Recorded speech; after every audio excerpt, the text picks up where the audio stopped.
Bismillahirrahmanirrahim. Assalamualaikum warahmatullahi wabarakatuh. Halo teman-teman, apa kabar semuanya? Semoga dalam keadaan sehat walafiat ya. Oke teman-teman, ini adalah video pertama saya. Jadi mohon maaf nih teman-teman jika masih banyak kekurangan dari video saya ini. Sesuai dengan judulnya nih teman-teman, di video saya ini saya akan membagikan pengalaman pribadi saya mengenai sakit mah atau sakit asam lambung yang pernah saya menderita sakit mah itu sekitar akhir tahun 2019 ya, sekitar 7 bulan yang lalu ya teman-teman.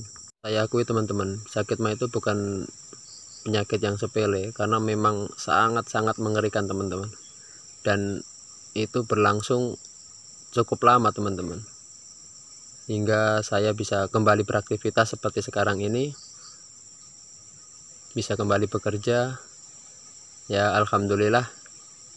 Dan bagi teman-teman yang menderita sakit mah, saya akan membagikan pengalaman saya kepada teman-teman, mudah-mudahan bisa bermanfaat. Saya mau kasih tahu dulu kepada teman-teman gejala-gejala yang pernah saya alami ketika sakit mah dalam kondisi yang sangat kritis dan sangat parah.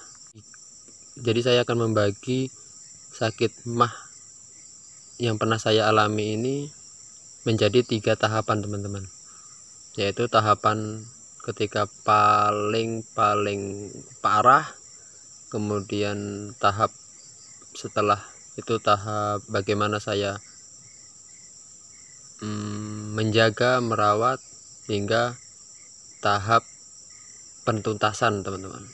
Oke, kita langsung masuk saja ke fase yang pertama, atau fase ketika saya sedang dalam kondisi kritis yang sangat-sangat parah menurut saya, atau fase sakit mah yang paling parah yang pernah saya alami. Jalannya adalah yang pertama, rasa nyeri di bagian perut sebelah kiri atas,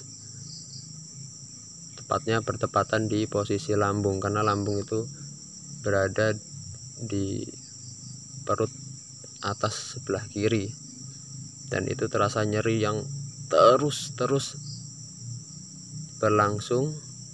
Dan nyeri di bagian ulu hati teman-teman, jadi di tengah-tengah dada itu terasa nyeri.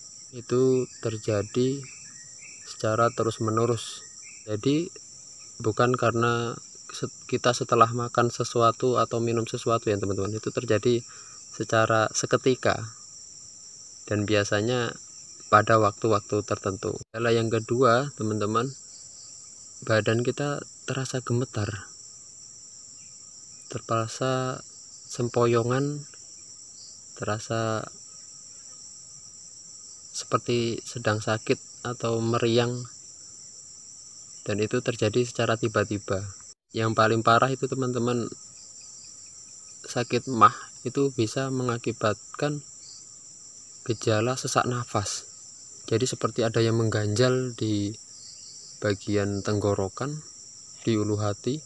Jadi kita nafas itu bisa, tapi seperti tidak masuk ke dalam dada, dan itu sangat-sangat mengerikan teman-teman. Dalam kondisi yang seperti itu teman-teman, apa yang harus kita lakukan, apa yang harus kita perbuat, dan jangan sampai kita salah langkah, salah mengambil tindakan yang dapat mengakibatkan sakit mah atau kondisi tubuh kita itu semakin menurun. Yang pertama, kita harus tenangkan pikiran dulu teman-teman.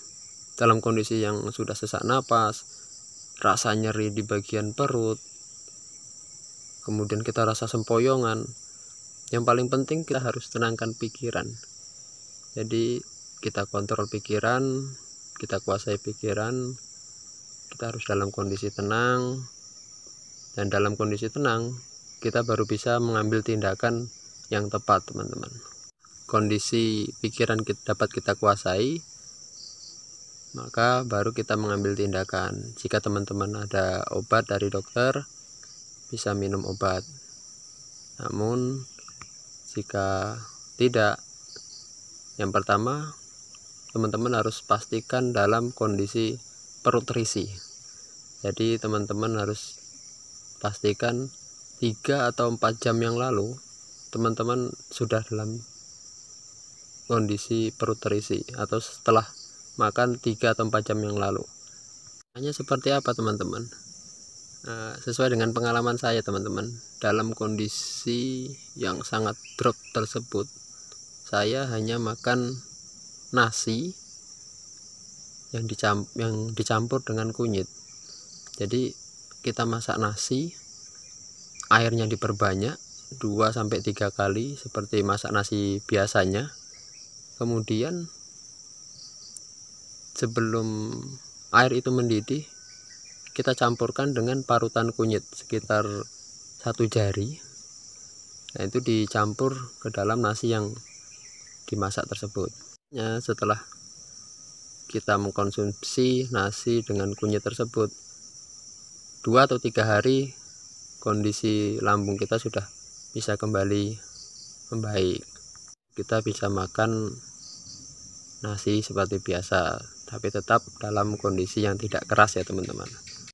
Perut kita pastikan dalam kondisi terisi, maka yang harus kita lakukan berikutnya adalah mengembalikan kondisi tubuh yang sudah terlanjur down atau drop, kita kembalikan seperti semula lagi. Bagaimana caranya teman-teman? Saya menghangatkan badan saya teman-teman, yaitu dengan meminum air hangat yang mendekati panas, dan itu diminum sedikit demi sedikit agar badan kita kembali hangat sehingga bisa mengeluarkan keringat. Setelah itu kita masuk ke dalam selimut, atau biasa saya gunakan bed cover itu teman-teman. Masuk ke dalam situ, tertutup, sambil minum air yang panas atau hangat tadi. Dalam kondisi seperti itu biasanya 15 menit atau kurang, badan kita sudah berkeringat kembali, dan kondisi sempoyongan kita ataupun nyeri yang berlebihan itu akan berkurang, akan hilang teman-teman. Nah, itu tadi bagaimana cara saya mengatasi kondisi badan yang drop ketika mengalami sakit MAH. Video saya berikutnya saya akan jelaskan kepada teman-teman bagaimana cara saya mengatasi sakit MAH setelah fase yang pertama tadi terlewati. Jadi kita masuk ke fase penyembuhan dan fase penuntasan hingga bisa kembali beraktivitas seperti biasa. Teman, semoga bermanfaat. Jangan lupa like, komen, dan subscribe video saya. Salam sehat selalu dari saya. Bye.